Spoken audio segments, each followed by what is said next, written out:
Hey, the Garden State Film Festival has a movie this Saturday evening at the Paramount Theater called Gone for the Weekend. And we were tipped off by our old friend Mark Weiss, who's in the studio this morning. Mark was up late. Were you photographing Kiss last night at the Garden, Mark? I was, yeah. All right. You need some extra Java? We got some for you. Yeah, 2.5 hours going crazy. Mark tipped us off about this movie that was produced locally, filmed locally by his friend Troy Burbank, who joins us in the studio as well. Good morning, Troy. How are you, man? Good morning. Thanks for having me. So you're welcome, man. What was it like between you and Mark coming up with this Gone for the Weekend movie idea shot right here on the Jersey Shore? Well, I mean, first it was hard working with Mark.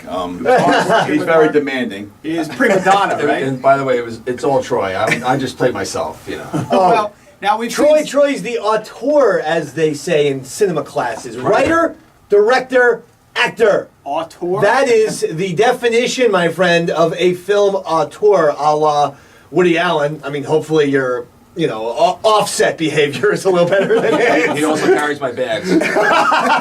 So he's a handyman. He's a man of all things. I do it all. That's fantastic. I try to do it all. Yeah. But is that hard? Which is the hardest job? Writing, directing, or acting? You know, it's all hard. Radio interviews, apparently. It's hard too. It's hard because when you're doing everything yourself, you're trying to focus on your acting, but also you're trying to focus on getting a great shot. Right. So it's trying to, and that's why I have you have an AD on the back end of it, so he can, when I'm actually doing my scene, he can tell me that I'm screwing up or I'm doing this, I'm doing that. So it's all hard. Hopefully the next film we do, we can have somebody that I don't have to carry so many torches doing it. You know what I mean? Absolutely. It's very hard to just to put everything together and getting all the actors lined up and scheduling. Everything is just like, it's just so much. It takes up all your day during the week after work, because you have to work a normal job. Wow. And then after work, you have to set everything up, and then the weekend comes, you're shooting, and then it starts back on Monday again, doing the same thing over again. So I'm going to say directing is probably the most demanding. But now that's easy, because I'm telling you what to do. So you have to listen to me. So that's the easy part. Okay. So if I don't like what you're doing, I'm going to change it. So Mark, at what point did you get involved with Troy's project? Were you early on, midway on, or did they just need someone to be the focal point between getting people backstage at the Art Center, and they say, well, I know Mark. How did this all come together for you? Actually, it was early on, like a few years ago, my friend Danny Sanchez, who plays the actor Purple in the movie, he showed me a script a few years ago, and I read it and I said, it's okay, but I don't know if I'm going to be in it. But fast forward 2 years, he said, he got it together. It looks awesome now. Read it. I read it. He showed me some footage, and I said, "All right, this is pro. Let's go for it." Right on. And I did one little scene in the diner with Danny Purple and Troy as the waiter, and it came together. Like it's all about me going to a Tesla concert, and he said, "Can I get backstage?" And right. I kind of was being nice and said, yeah, and then next thing you know, he flashed me down when I'm going backstage, and we actually did it at the PNC, and we ended up, you have to watch the movie, but, right on, Brian from Tesla's in it, and... wow. So that's fun. Yeah. Now, how much of the scene about the movie comes from you, Troy, and like your real life growing up? Like, were you a fan of 80s rock all the way around? Absolutely. I'm still a big. I loved it. I mean, you ask all my friends, when we're at, hanging out, what do I play? Skid Row, everything, all old stuff. So, yeah, I'm definitely a big fan of the 80s hair band, and, that's kind of why, they don't make movies like that anymore. Yeah. So I was like, what, let's try to do something that brings back the 80s feel, the type of movie.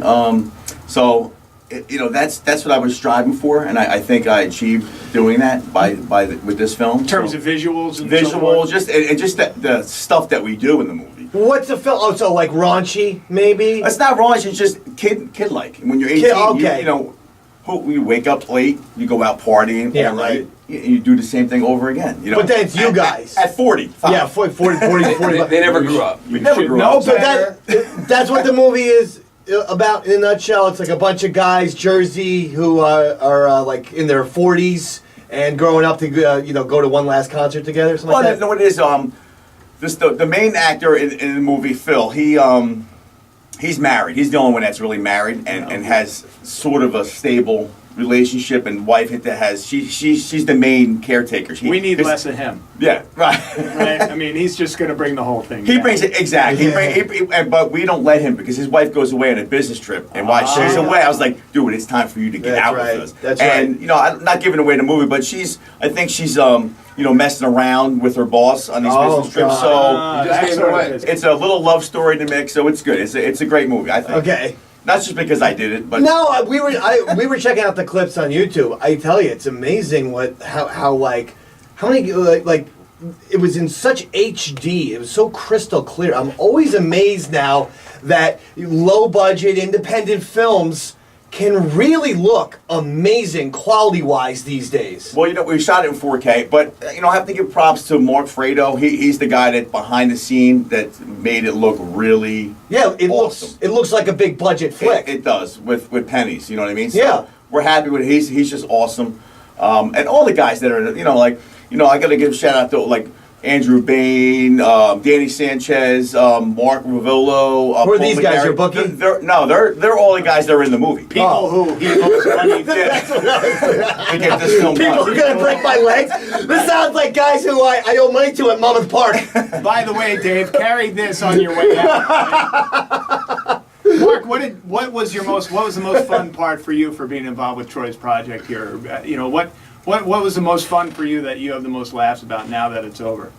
Well, you know, I love the scene on the bus. You know, me and Brian were just on the bus, Yeah. and then these guys, these bozos, come in there. Him and Creeper. Troy's character's name is Jesse, and just like looking back at it, because we were in the back of the bus, and I didn't see what they were doing on the way in. They grabbed the pizza, like the typical. It was so 80s, you know. Right. It was great, and Brian just, you know, came through with the, you know, it was like all spontaneous, you know, and Brian just did one line, done, and these guys got kicked off. And that was fun.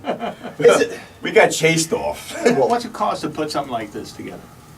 Well, the way can we you ballpark it? we had a lot of favors, Yeah. lot of favors, and people weren't really getting paid. So You're building a lot of free stuff for people. Huh? yeah, You're building some deck. Mark, are you getting a free deck out of this? It's called points. yeah. Points. Or they get like they're the waiter in the movie. Right. All of a sudden. No, he got old friends that you know believed in it and That's saw smart. it, and this is a stepping stone for everyone's career. You know, like Yeah. all the actors in it, they're not like top A-list guys yet, but they're gonna be. I mean, all these guys are amazing actors, and with Troy's direction, I think the sky's the limit. Clerks showed Kevin Smith, as we all know now, made that for $30,000, and it's not like he had Brad Pitt and Tom Cruise in that. And, No. and that's what this can absolutely be for you. Exactly. Well, actually, a friend of mine, Ernie O'Donnell, he's in Clerks. He's really close with Kevin Smith. Oh, really? Yeah, Kevin actually was supposed to do a cameo in it, but conflict with his time and stuff, it didn't happen. But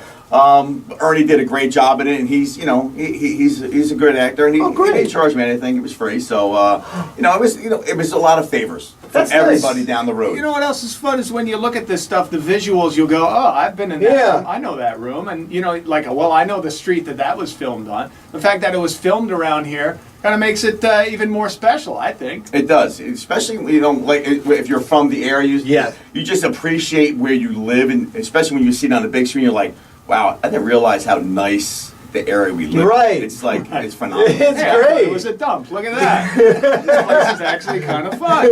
Now, you got into the film festival. You're at the Paramount like Saturday night. It's a pretty good slot, man. Yeah, it's prime time. Yeah, I'm excited. That's pretty sweet. Well, that's what happens when you have a good movie. You Yeah. get the great slot. So Saturday night, Paramount Theater, Asbury Park. Is it just the film, or are you doing a Q&A before and after? Is there something special going on? You know what? No, because I guess it's too much doing a Q&A after the show. Yeah. Because there's two other movies playing with ours, 2 shorts, 10-minute shorts. Okay. I don't know what I think they're going to be first, and we're going to end it with our movie. So What's your running time? It's an hour and 42 minutes. Oh, wow, Okay. cool. Okay. Yeah, it's Full feature. Great. full feature, and we got, like I said, we got a lot of good scenes, and it's gonna, Mark hooked us up with Chips Enough from Enough's Enough. Okay. He's got a good dream sequence scene, so it's a good movie. It's If you're a fan of the '80s, Yeah, oh, you're yeah. definitely gonna love the movie.